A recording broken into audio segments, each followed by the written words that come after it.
Learn English with Harsh YouTube channel එකට ඔයාලව අදහස් සාදරයෙන් පිළිගන්නවා. අලුත් ක්‍රමයට හරි විදිහට spoken English ඉගෙන ගන්න පාඩම් මාලාවේ 20 වෙනි පාඩම පටන් ගන්න තමයි සූදානම් වෙන්නේ. ඉතින් ඔයාලා දන්නවා මම මොකද්ද මෙතනදී කරන්න කියලා. English TV series, movies, dramas වලින් ලබා ගන්න conversation, ඒ dialogues වලින් ලබා ගන්න ඉංග්‍රීසි කතාවේදී වැදගත් වෙන English phrases. එහෙම නැත්නම් වාක්‍ය ඛණ්ඩ, එහෙම නැත්නම් වාක්‍යයන්, sentences ඔයාලට මං කියලා දෙනවා සිංහල තේරුමත් එක්ක. මං කිව්වා මුලින් ඉඳන්ම බලන lesson 1 ඉඳන්ම මම සෑහෙන්න මේ වෙනකොට වාක්‍ය ඛණ්ඩ ප්‍රමාණයක්, සෑහෙන්න වචන වාක්‍ය ප්‍රමාණයක් ඔයාලට කතා කරලා තියෙනවා. ඉතින් ඒවා ලියා ගන්න පොතක සිංහල තේරුමත් එක්ක මේ වෙනකොට විශාල ප්‍රමාණයක් කියලා දීලා තියෙන්නේ. ඒවා නැවත නැවත කියවන්න. ඔයාලා ඉදිනදා කතා කරනකොට මේ දේවල් අදාළ තැන්වලදී ඒවා යොදා ගන්න, ඇප්ලයි කරගන්න. එතකොට දන්නේම නැතුව ඔයාලට ඉංග්‍රීසි කතා කිරීමේ හැකියාව 100%ක්ම ලැබෙන බව මට විශ්වාසයෙන් යුතුවම කියන්න පුළුවන්. එහෙනම් සුපුරුදු පරිදි අලුත් ක්‍රමයට හරි විදිහට spoken English ඉගෙන ගන්න පාඩම් මාලාවේ 20 වෙනි පාඩම අපි මේ විදිහට පටන් ගමු. හරි. අපි මේ වාක්‍යයන් ටික බලමු. And I can't believe he hasn't kissed you yet. ඒ කියන්නේ and මට විශ්වාස කරන්න බෑ ඔහු තවම ඔබව සිපගත්තේ නැහැ කියලා. And I can't believe he hasn't kissed you yet. And මට විශ්වාස කරන්න බෑ තවම ඔහු ඔයාව සිපගත්තේ නැහැ කියලා. Did I just share too much? Did I just share too much? ඒ කියන්නේ මම වැඩිපුර ෂෙයා කරගත්තා. දැන් අපි හිතමු දැන් කතා බහ කරනකොට තමන්ගේ පර්සනල් දේවල් ඕනවට වැඩිය කියනවා. එතකොට මම වැඩිපුර ඔයාලා එක්ක share කරගත්තද? Did I just share too much? මම වැඩිපුර ඔයාලා එක්ක බෙදාගත්තද? වැඩිපුර ඔයාලා එක්ක share කරගත්තද? I just want to be with him all the time. I just want to be with him all the time. මට හැම වෙලේම එයා එක්ක ඉන්න ඕන. I just want to be with him all the time. මට හැම වෙලාවෙම එයා එක්ක ඉන්න ඕන. I couldn't handle the pressure. I couldn't handle the pressure. ඒ කියන්නේ මට බැරි වුණා පීඩනය මේ හැන්ඩල් කරගන්න, හසුරවා ගන්න බැරි වුණා. මට පීඩනය දරා ගන්න බැරි වුණා. මට ප්‍රෙෂර් එක, ඒ වර්ක් ප්‍රෙෂර් එක, වැඩ කරනකොට ඒ ඇති වෙන පීඩනය දරා ගන්න බැරි වුණා. I couldn't handle the pressure. මට පීඩනය දරා ගන්න බැරි වුණා. I am not saying it was a good idea. මං කියන්නේ ඒක හොඳ අදහසක් වුණා කියලා. I am not saying it was a good idea. මං කියන්නේ නෑ ඒක හොඳ අදහසක් වුණා කියලා. අපි නැවත බලමු. And I can't believe he hasn't kissed you yet. මට විශ්වාස කරන්න බෑ ඔහු තවම ඔබව සිපගත්තේ නැහැ කියලා. Did I just share too much? මම වැඩිපුර බෙදාගත්තද? මම වැඩිපුර share කරගත්තද? I just want to be with him all the time. මට ඕන ඔහු එක්ක හැම වෙලාවෙම ඉන්න. I couldn't handle the pressure. මට බැරි වුණා පීඩනය දරා ගන්න. I am not saying it was a good idea. මං කියන්නේ නෑ ඒක හොඳ අදහසක් වුණා කියලා. I am not saying it was a good idea. හරි. මේ ටික ලියාගෙන සිංහල තේරුම එක. හරි. මේ වාක්‍යයන් ටිකක් බලමු. He is playing with my toys again. He is playing with my toys again. ඔහු නැවතත් මගේ සෙල්ලම් බඩු එක්ක සෙල්ලම් කරනවා. He is playing with my toys again. ඔහු මගේ සෙල්ලම් බඩු එක්ක නැවතත් සෙල්ලම් කරනවා. I didn't want to leave him alone. I didn't want to leave him alone.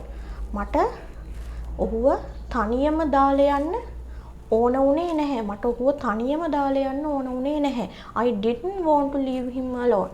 මට ඔහුව තනියම දාලා යන්න ඕන උනේ නැහැ. We had our first fight this morning. අපි මේ උදේ අපේ පළමු රණ්ඩුව ඇති වුණා. අපේ පළමු රණ්ඩුව මේ උදේ ඇති වුණා. We had our first fight this morning.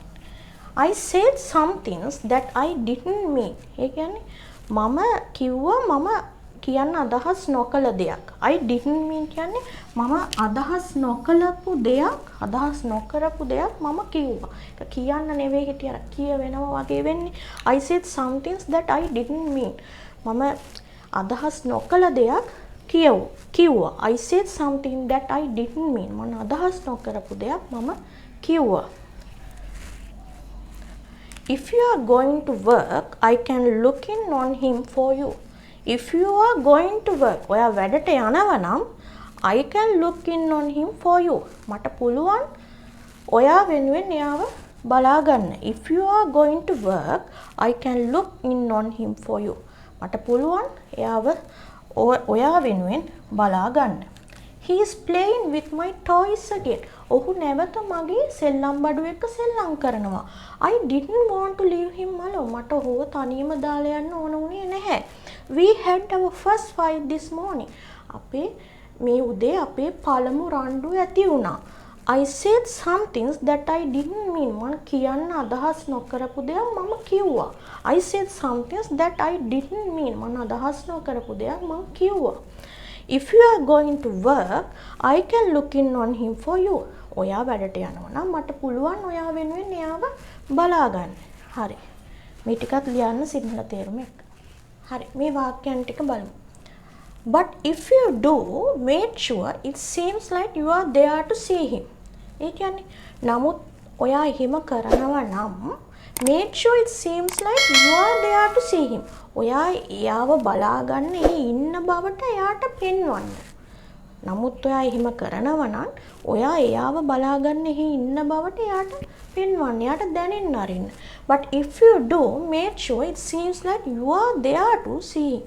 ඔයා එයාව බලා ගන්න ඉන්න බවට එයාට පෙන්වන්නලු.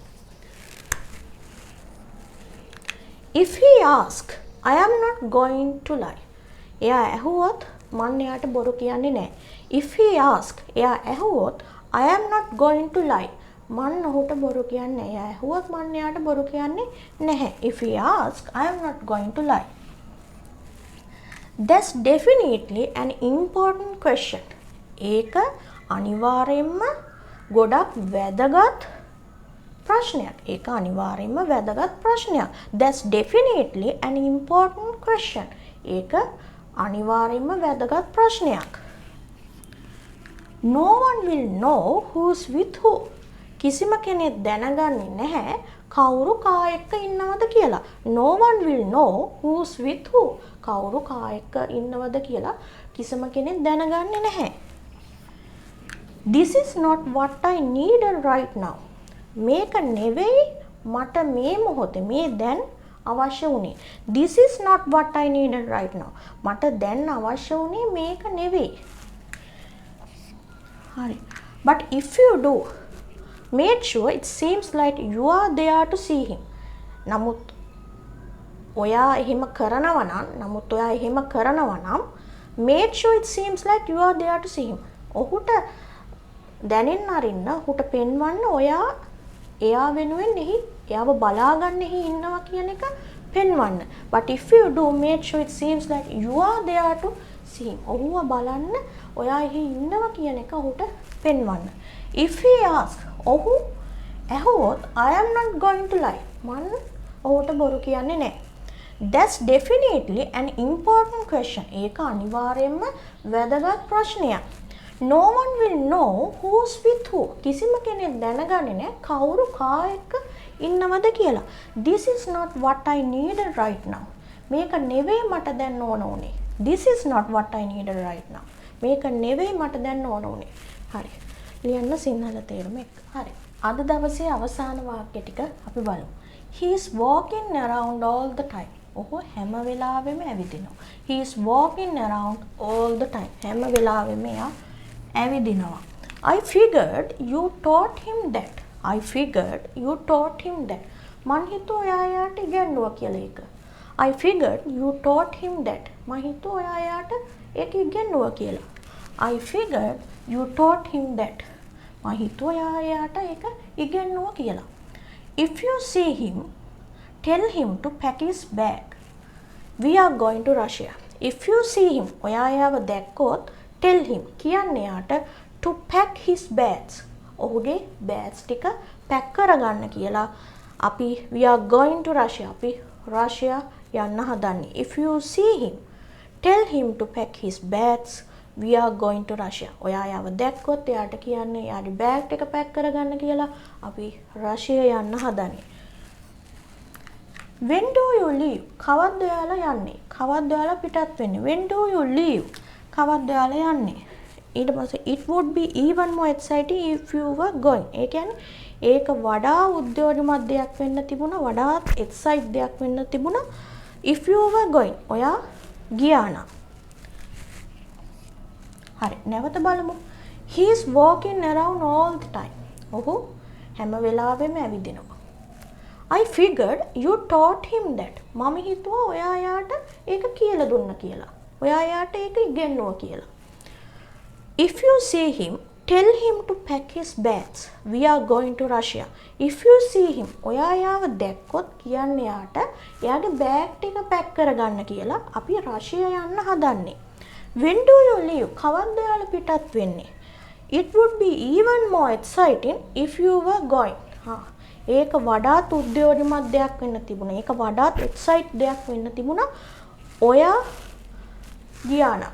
ඔයා ගියා නම් මේක වඩාත් උද්‍යෝගමත් දෙයක් වෙන්න තිබුණා. හරි.